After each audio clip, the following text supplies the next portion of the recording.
Chirag Paswan ji, please. Thank you so much, Speaker, sir. Please, Abhi. Thank you, Chirag sir, ji. for giving me this opportunity. संविधान में 128वें Please. संविधान संशोधन पे आए इस विधेयक के समर्थन में सर मैं अपनी बातों को यहां पर रखने के लिए खड़ा हुआ हूं।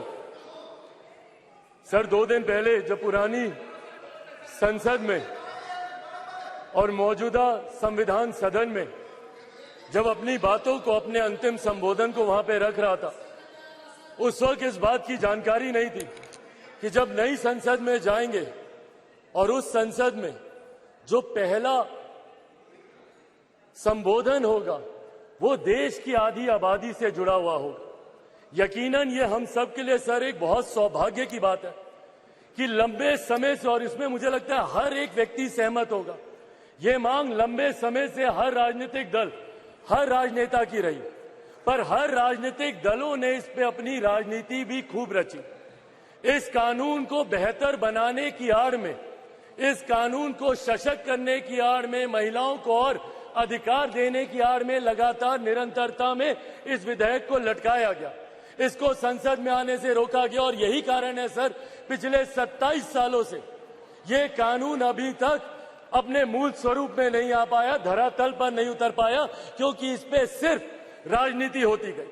डॉक्टर बाबा साहेब भीमराव अंबेडकर जो हमारे संविधान के रचयिता हैं सर, उन्होंने कहा था कि किसी भी समाज या किसी भी देश के विकास के मापदंड को अगर परखना है तो वहां की महिलाओं के विकास को आपको देखना होगा।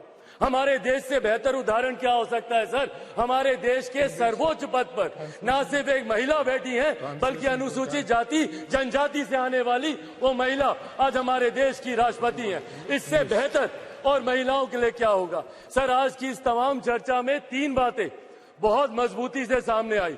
एक कि इसमें देरी होगी, सेंसस आएगा, उसके बाद इसमें डिलिमिटेशन होगा, तब जाकर ये कानून धरातल पर उतरेगा। अगर देरी की इतनी ही चिंता विपक्ष को थी तो इन 27 सालों में क्यों नहीं ये कानून आ गया था?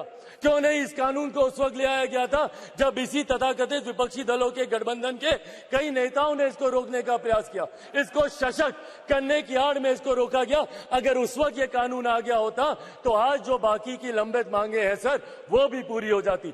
दूसरा मुद्दा उठाया गया आरक्षण को लेकर, reservation with in reservation. Definitely sir, हम सब पक्षधर हैं इसके।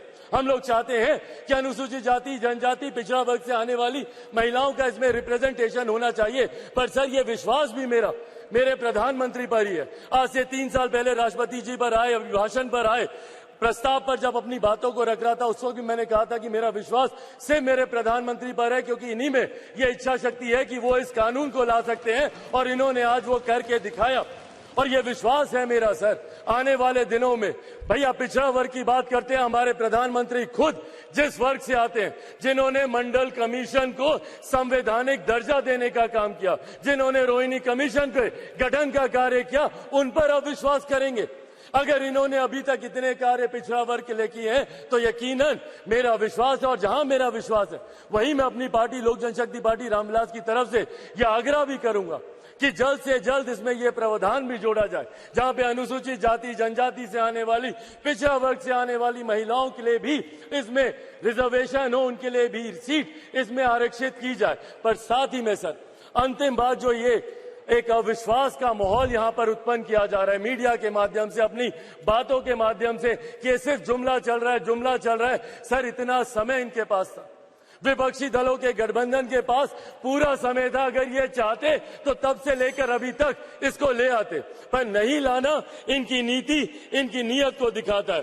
अंत में सर, बस मैं इतना ही कहूंगा, एक्यूजेशंस बहुत लगाए गए पर सजेशंस इनकी तरफ से नहीं आए। सर, यह आग्रह मैं करता हूं कि जल्द से जल्द इस कानून को, और तमाम दल क्योंकि इसमें सहमत है, विद कंडीशन सहमत है, पर मैं चाहूंगा कि सर्व सहमति से इसको पारित किया जाए। और अंत में सर, मैं एक शब्द अपने क्षेत्रवासियों की तरफ से, जिन्होंने प्रधानमंत्री जी को बधाई दी है, जमुई के लोग, हाजीपुर के लोग, बिहार की पूरी जनता ने प्रधानमंत्री जी को इस विधेयक को लाने के लिए ढेर सारी बधाई दी है। बहुत बहुत धन्यवाद sir. Thank you honourable member Shri Anil Beniwal ji.